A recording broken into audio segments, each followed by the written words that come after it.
11일 목요일 고린도전서 7장 1절로 24절 부르신 그대로 행하라입니다. 오늘 본문은 단순하게 결혼과 독신에 대한 말씀으로 이해할 수 있지만 사도께서 말씀하시는 중심은 그러한 상황과 환경에 관한 이야기가 아닙니다. 사도께서는 어떤 상태에 있는가보다 누구에게 속한 사람인가를 중요하다고 하십니다. 곧 십자가 복음이 그의 삶을 어떻게 다시 새롭게 정의하는가를 보여주시고자 하십니다. 고린도 교회 성도들은 십자가의 복음을 받았지만 여전히 그 고린도의 혼탁한 문화 속에서 자기의 환경을 바꿔야만 온전한 신앙인으로 살 수 있다는 착각에 빠져 있었습니다. 그들은 새롭게 경험하는 신앙 안에서 각자 이런 물음들을 가지고 있었습니다. 믿음도 없을 때 맺어진 이 불합리한 결혼 생활을 지속해야만 하는가? 독신으로 사는 것이 믿음에 더 좋은 것은 아닌가? 할례를 해야 하나? 말해야 하나? 나는 여전히 종으로서도 신앙생활은 가능한 것인가? 사도께서는 믿기 전의 조건과 상황으로 인해서 혼란스러워하는 이 모든 질문에 대해서 분명한 하나의 원칙을 제시하십니다. 그리스도인은 그 환경이나 조건이 아니라 그리스도 안에서 이미 받은 은혜가 너를 규정한다. 십자가 은혜 받은 사람은 자신의 처지나 상황을 바꾸어서 자신을 완성하려고 하는 것이 아니다. 그냥 부르심받은 그 자리에서 존재의 변화를 보임으로 자신이 그리스도임을 증명하라 하십니다. 하나님께서 부르신 그 자리에서 그리스도께 속한 자답게 살아가라. 이 원칙을 기준으로 각자가 처한 상황과 처지에 따라 삶의 태도들을 제시하십니다. 1절로 9절입니다. 너희가 쓴 문제에 대하여 말하면 남자가 여자를 가까이 아니함이 좋으나 음행을 피하기 위하여 남자마다 자기 아내를 두고 여자마다 자기 남편을 두라. 남편은 그 아내에 대한 의무를 다하고 아내도 그 남편에게 그렇게 할지라. 아내는 자기 몸을 주장하지 못하고 오직 그 남편이 하며 남편도 그와 같이 자기 몸을 주장하지 못하고 오직 그 아내가 하나니 서로 분방하지 말라. 다만 기도할 틈을 얻기 위하여 합의상 얼마 동안은 하되 다시 합하라. 이는 너희가 절제 못함으로 말미암아 사탄이 너희를 시험하지 못하게 하려 함이라. 그러나 내가 이 말을 함은 허락이요 명령은 아니니라. 나는 모든 사람이 나와 같기를 원하노라.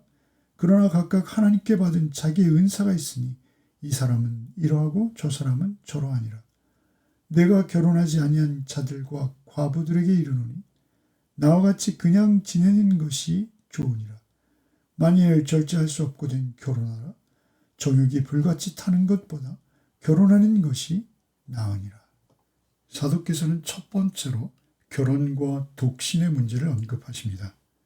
당시 고린도 교회는 두 가지 극단이 있었습니다. 하나는 음행에 빠졌고 다른 한쪽은 극단적인 금욕주의를 주장했습니다. 그러나 사도께서는 둘 다 아니라고 하십니다. 결혼하는 것도 독신으로 살 수 있는 것도 모두 하나님께서 우리 각자에게 주신 은사요 선물이라고 하십니다. 4절에 아내는 자기 몸을 주장하지 못하고 오직 그 남편이 하며 남편도 그와 같이 자기 몸을 주장하지 못하고 오직 그 아내가 하나니 서로 분방하지 말라 하십니다. 이런 말씀은 당시의 문화에서는 상상도 할 수 없는 말씀입니다. 그러나 사도께서는 십자가를 경험한 성도만은 결혼의 관계에서도 기꺼이 내 몸과 내 삶의 권리를 각자 배우자를 위해서 내어주는 삶을 살아내라고 하십니다. 이렇게 상대를 우선하는 태도는 나를 위해서 자기 자신을 버리신 우리 주 예수 그리스도의 사랑을 경험한 자에게만 가능한 것입니다. 그리스도인은 서로 상대를 먼저 배려할 수 있어야 한다 말씀하시는 것이죠. 결혼도 독신도 그 환경이 중요한 것이 아니라 7절에 각각 하나님께 받은 은사라고 하십니다. 여기서 중요한 것은 받은입니다. 받았다는 것입니다.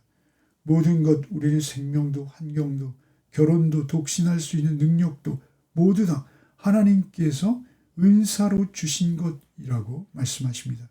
십자가 복음은 언제나 여기서 시작합니다. 내가 받지 않은 것이 무엇이냐는 것입니다. 우리가 가진 모든 것은 주님께서 우리에게 일방적으로 거저 주신 선물입니다. 성숙한 믿음은 내게 주신 그 자리를 인정하는 것에서부터 출발합니다. 십자가 아래 서 있는 사람은 하나님께서 주신 모든 것에 감사하며 그 자리에서 내 삶의 주인은 내가 아니라 주님이심을 인정하고 또 주변에 그것을 증거하며 전하는 삶입니다. 10절로 16절입니다. 결혼한 자들에게 내가 명하노니 명하는 자는 내가 아니요 주시라. 여자는 남편에게서 갈라서지 말고 만일 갈라섰으면 그대로 지내든지 다시 그 남편과 화합하든지 하라. 남편도 아내를 버리지 말라.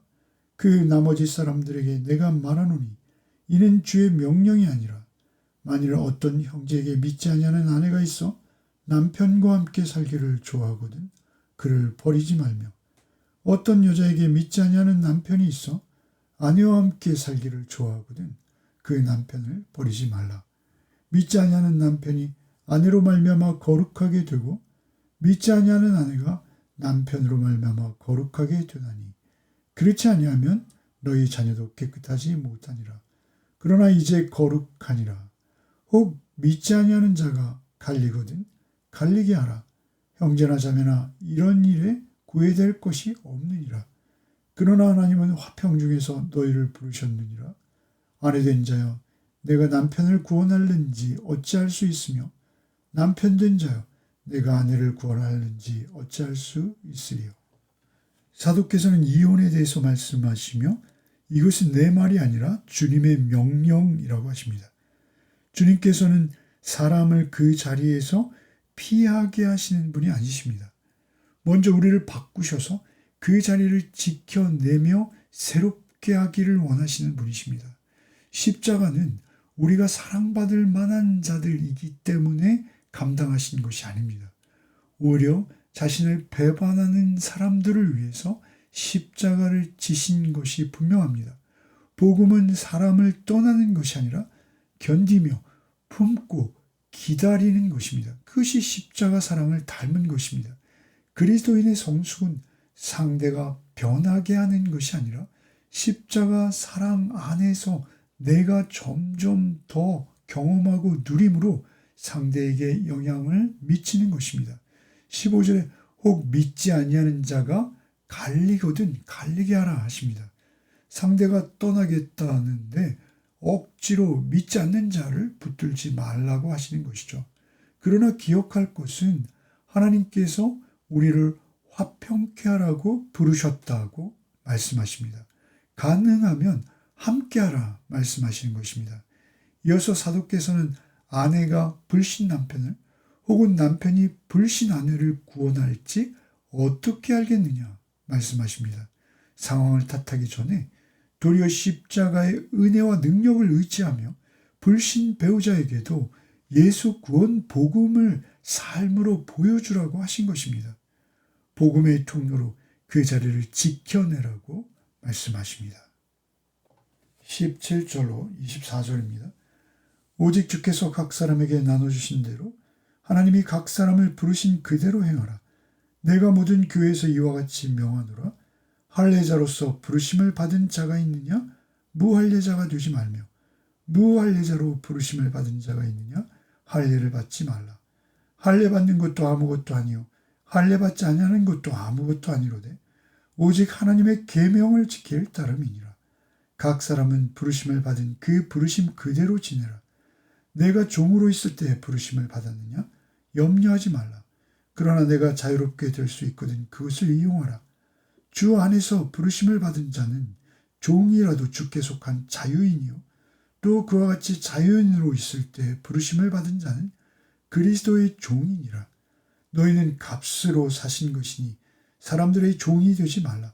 형제들아 너희는 각각 부르심을 받은 그대로 하나님과 함께 거하라. 여기서 사도께서는 오늘 본문 전체를 아우르는 핵심적인 원칙을 3번이나 반복해서 말씀하십니다. 17절에 각 사람을 부르신 그대로 행하라. 20절에 각 사람은 부르심을 받은 그 부르심 그대로 지내라. 24절에 각각 부르심을 받은 그대로 하나님과 함께 거하라. 부르심을 사도께서는 3번씩이나 반복하십니다. 할례를 받았는가? 받지 않았는가? 종인가? 자연인가? 그것이 중요한 것이 아니라 부르심만이 중요하다고 하십니다. 22절에 예수께서 우리를 부르셨다면 이제 종은 주께 속한 자유인이요. 자유인 상태에서 부르심을 받았다면 거꾸로 그리스도의 종이라고 하십니다. 세상에서 지위의 높고 낮음, 그 소유의 많고 적음이 십자가 앞에서는 전부 아무것도 아닌 것, 무력화되었다 하십니다. 그리스도인은 누구입니까? 죄와 죽음의 종이 되어 영원한 멸망의 길로 치닫던 우리를 23절에 너희는 값으로 산 것이니 라고 하십니다. 죄와 죽음에 매여서 사단의 종으로 팔려버린 우리를 긍휼히 여기사 하나님의 아들 예수 그리스도의 피로 그 값을 모두 치르시고 이 우주에서 가장 존귀한 하나님 나라의 자유인으로 삼아주셨습니다. 그렇게 이제는 가장 비천한 노예의 신분이든 세상에서 아무리 높고 권세를 가진 자이든 우리 모두는 내 생명이 하나님의 피로 값주고 사신 것을 알라는 것입니다. 내 주인 되신 분은 오직 그 피로 값을 치르신 예수 그리스도이신 것을 알고 그분의 종이 되라는 것입니다. 이것이 십자가의 말씀을 깨달은 성숙한 성도의 모습입니다. 십자가의 은혜를 경험하고 새 사람이 되었으면 이제 세상의 조건과 상황을 바꿔보려는데 그 인생의 나날을 소모하지 말라고 하십니다. 그저 지금 그 자리에서 하나님의 부르심에 합당한 삶을 살아갈 뿐이라 말씀하십니다. 가정에서, 직장에서, 교회에서 지금 내게 허락된 그 자리에서 예수께 속한 사람으로 살아가는 것, 그것이 생명이라 하십니다.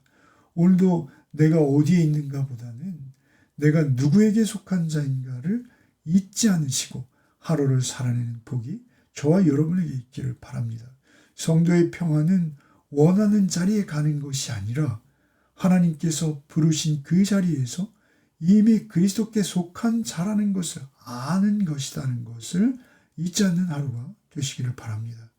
주님께서 너희는 값으로 산 내 것이라고 말씀하십니다. 기도드리겠습니다.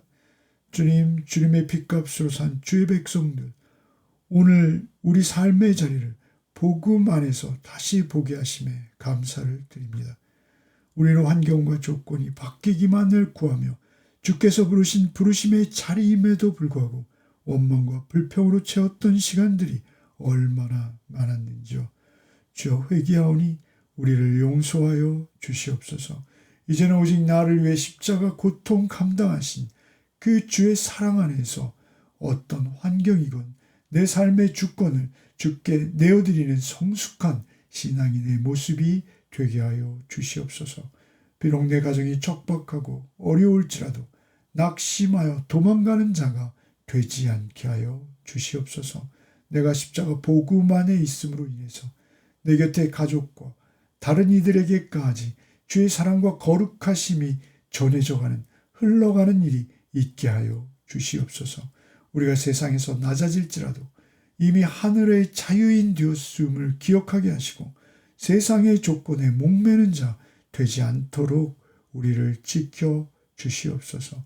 주님께서 나를 부르신 바로 그 자리에서 맡겨주신 일상을 묵묵히 감당하며 주의 사랑과 오래 참으심을 우리도 흘려보내는 하루를 살게 하여 주시옵소서.